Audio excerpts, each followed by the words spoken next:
দেওয়ানি বিধি প্রত্যাহার করতে হবে।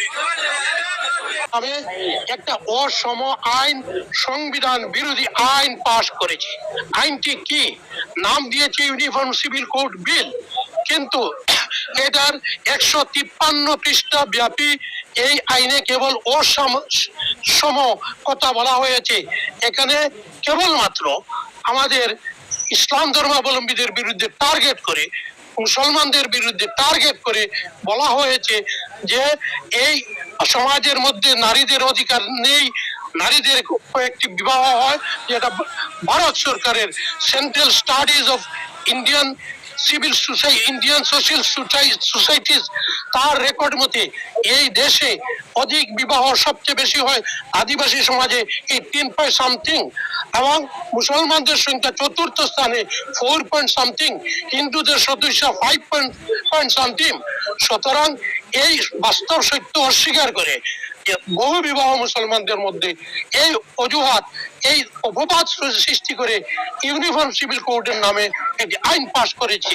যে আইন থেকে আসামের আদিবাসী, আসামের ট্রাইবাল সমাজকে বাদ দেওয়া হয়েছে, বলা হয়েছে তাদের সমাজের মধ্যে নারীদের স্থান মর্যাদাপূর্ণ আছে, যেটা তথ্যগতভাবে ভারত সরকারের তথ্যমতে ভুল। এই জন্য আমরা পবিত্র কোরআনে বিশ্বাসী। এই দেশ স্বাধীন করার জন্য আমাদের সমাজের প্রায় 57,000 আলিম উলামা আত্মবলি দিয়েছেন, শহীদ হয়েছেন।